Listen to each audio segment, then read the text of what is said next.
Hey, what's up guys? Oke guys, di video kali ini gue akan menceritakan seluruh alur cerita dari film Cyclus. Film ini telah rilis pada tanggal 2 September tahun 2020.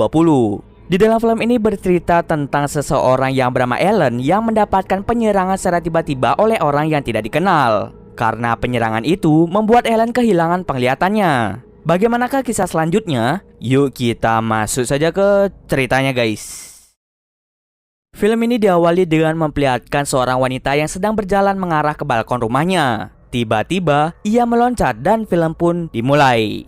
1 bulan sebelum kejadian itu, seseorang bernama Ellen Aslan mengalami musibah yang membuatnya kehilangan penglihatan. Di mana waktu itu ada seseorang yang mengincarnya dan menyemprotkan bahan kimia mengarah ke matanya. Hal itulah yang menyebabkan dirinya menjadi buta.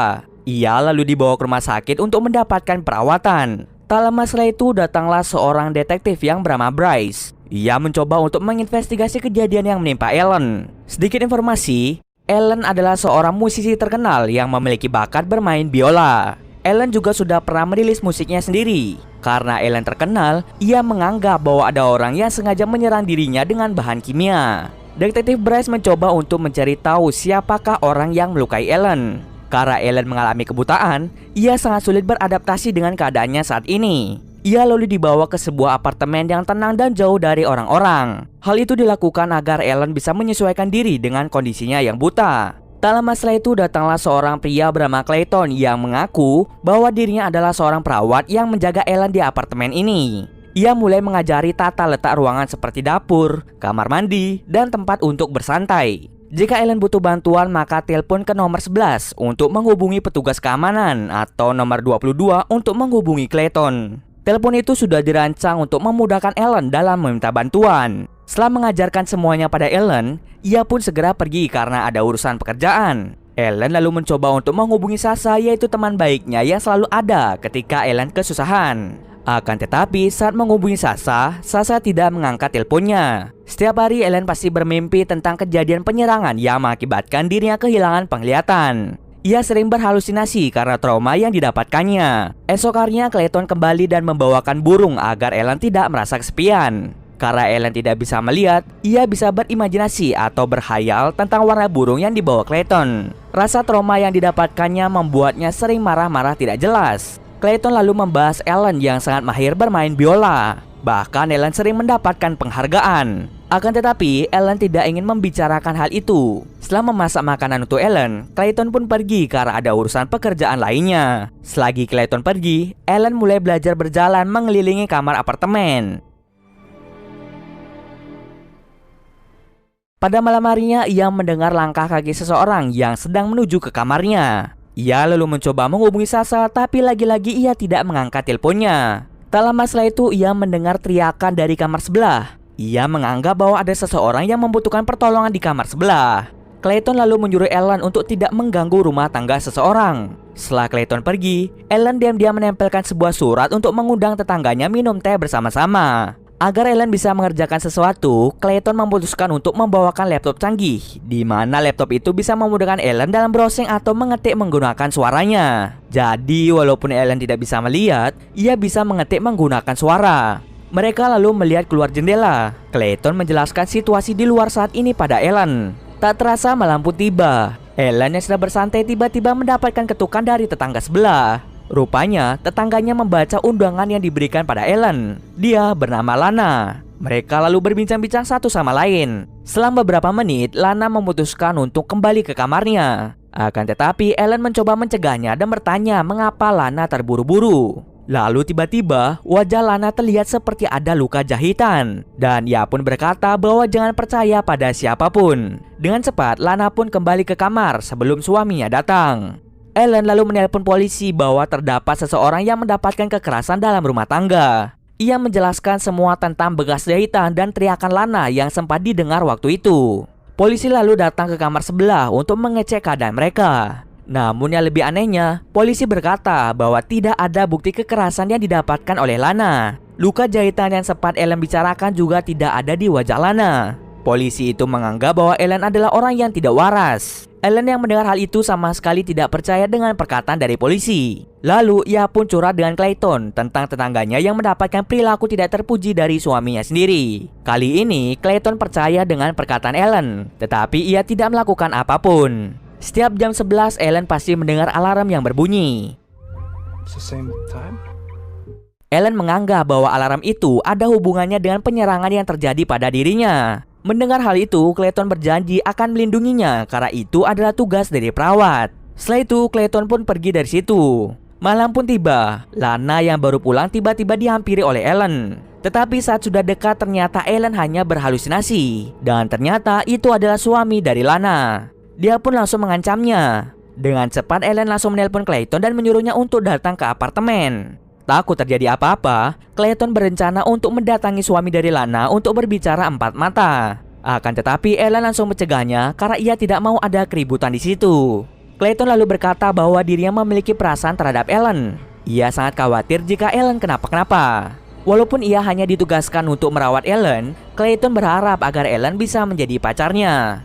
Akan tetapi Ellen langsung marah karena hal itu. Ellen menganggap bahwa Clayton tidak profesional dalam bekerja. Ia pun lagi-lagi menelpon Sasha, akan tetapi lagi-lagi tidak ada jawaban. Karena tidak ada yang bisa membantunya lagi, akhirnya Ellen meminta maaf atas perkataan yang menyakiti hati dari Clayton. Tetapi yang tadinya Clayton kini berubah menjadi suami dari Lana. Dengan cepat, ia langsung menelpon 911. Orang yang memakai topeng itu langsung mencekik Ellen yang membuatnya pingsan.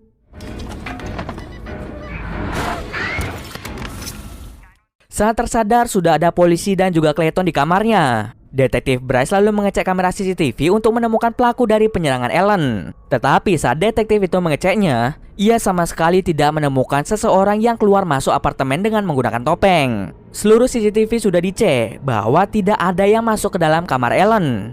Detektif itu lalu menyinggung Sasha bahwa Sasha yang bisa jadi adalah pelaku penyerangan Ellen yang mengakibatkan Ellen kehilangan penglihatan. Mendengar hal itu, Ellen masih tidak percaya kalau teman baiknya sendiri yang melakukan hal ini. Mungkin itu salah satu alasan kenapa Sasha tidak bisa dihubungi.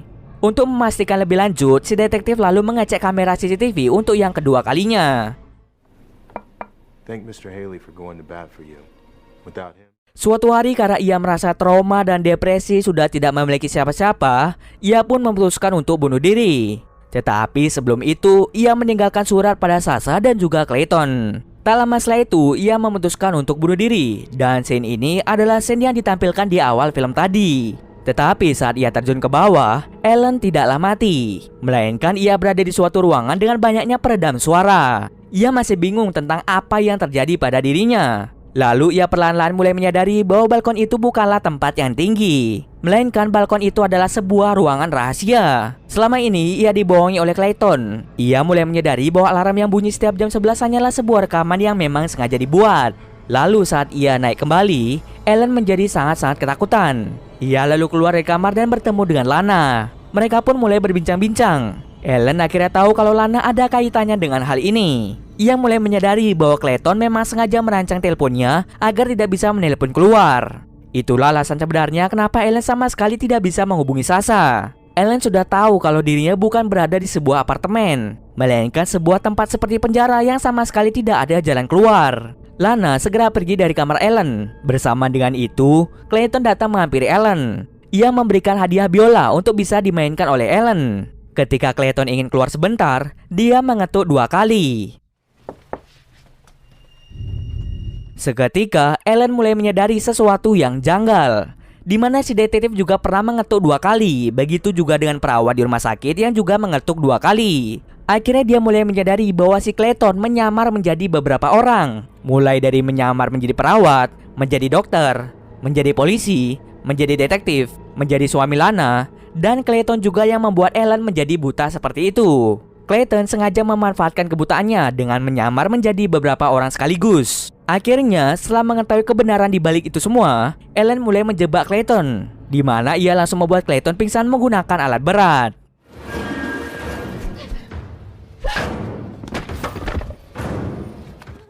Dia langsung pergi ke ruangan sebelah. Di situ Ellen merasakan kostum-kostum yang digunakan oleh Clayton untuk menyamar. Di tempat itu juga Ellen merasakan kehadiran dari Lana. Lana langsung menyuruh Ellen pergi melalui ventilasi tersembunyi. Tapi ketika ingin pergi ke sana, tiba-tiba Clayton langsung membuat Ellen pingsan. Bangun-bangun, ia telah berada di ruangan rahasia yang penuh dengan peredam suara tadi. Clayton lalu menceritakan tentang kejinya ayahnya dulu, di mana Clayton selalu dikurung oleh ayahnya di ruang bawah tanah selama 3,5 tahun. Agar bisa betah di bawah situ, ia mengandalkan imajinasinya. Sesekali dia mendengarkan musik yang dibuat oleh Ellen. Musik yang didengarkan membuat hati Clayton menjadi sangat tenang, walaupun ia berada di dalam kurungan ayahnya. Itulah salah satu alasan kenapa Clayton menculik Ellen dan membuatnya buta, agar Ellen bisa merasakan hal yang sama seperti dirinya, berimajinasi dan mendengarkan lagu. Itu semua dilakukan karena Clayton terobsesi pada Ellen. Ellen langsung dengan cepat membuat Clayton pingsan menggunakan setruman. Di situ ia juga menemukan cairan kimia yang digunakan Clayton kepadanya. Ia membawa cairan itu dan segera pergi dari tempat itu. Tetapi tidak disangka-sangka Clayton telah sadar dan langsung membuat Ellen tidak berdaya. Saat Clayton mendekat, ternyata Ellen menaruh cairan kimia itu berada di dalam mulutnya. Ia langsung menyemprotkan cairan itu tepat mengenai mata Clayton. Alhasil Clayton menjadi buta sama seperti yang pernah dilakukannya pada Ellen. Lana langsung datang menuntun Ellen untuk keluar dari tempat itu. Ternyata Lana mengaku bahwa dia adalah adik dari Clayton. Pada akhirnya Ellen pun berhasil keluar dari tempat itu. 6 bulan setelah kejadian itu, kini Ellen akan tampil di sebuah konser besar. Setelah sekian lama, akhirnya ia menunjukkan bakatnya kembali, walau ia sudah kehilangan penglihatan. Dan film pun selesai. Oke, bagi yang masih bingung, gua akan menjelaskan apa yang terjadi. Jadi dulu Clayton dikurung oleh ayahnya di ruang bawah tanah selama 3,5 tahun. Di bawah situ Clayton hanya bisa berimajinasi dan mendengarkan musik buatan dari Ellen. Nah, setelah terbebas dari kurungan ayahnya, ia langsung memutuskan untuk mencari pembuat musik yang sering ia dengarkan di ruang bawah tanah. Dan akhirnya ketemulah si Ellen ini. Dia menculik Ellen agar Ellen bisa terus bersamanya. Ia sengaja menculiknya dan membuatnya buta agar Ellen bisa memainkan musik-musik biolanya secara langsung, bukan melalui kaset maupun media. Makanya terdapat scene di mana Clayton memberikan hadiah biola padanya. Selain itu, Clayton membuatnya buta agar Ellen tidak mudah untuk kabur dari tempat itu dan menganggap bahwa dirinya sedang mendapatkan perawatan medis. Karena Ellen buta, Clayton sengaja membohongi dan merekayasa bahwa mereka berada di gedung yang tinggi. Yang awalnya kita lihat adalah sebuah gedung yang tinggi, tapi nyatanya itu adalah sebuah ruang rahasia. Untuk speaker yang ditaruh di ruang rahasia, itu semua bertujuan seolah-olah di luar ada banyak kendaraan yang lalu lalang. Tapi kalau menurut gua pribadi, Clayton memiliki masalah kejiwaan karena terlalu lama dikurung oleh ayahnya sendiri. Dan untuk Lana itu sendiri, ia tidak tega kalau kakaknya menjadi gila seperti itu. Akhirnya, ia pun mengikuti semua perintah dari kakaknya. Walaupun pada akhirnya ia pun tidak tega dengan apa yang dilakukan kakaknya pada Ellen. Terlihat di salah satu scene Lana menuntun Ellen untuk keluar dari tempat itu. Yang artinya Lana membantu Ellen untuk keluar dari kurungan itu. Oke, bagi yang bertanya bagaimana keadaan ibu dari Clayton. Ibu Clayton telah lama meninggal dan tidak dijelaskan bagaimana ibunya bisa meninggal. Oke, semoga kalian paham dengan cerita kali ini. Mungkin segitu dulu alur cerita film kali ini. Kalau kalian ada yang request film atau mereview sebuah film, silahkan komen aja di bawah guys. Jika ada yang salah atau kurang dari alur cerita di atas, gue mohon maaf. Oke, see you next video guys.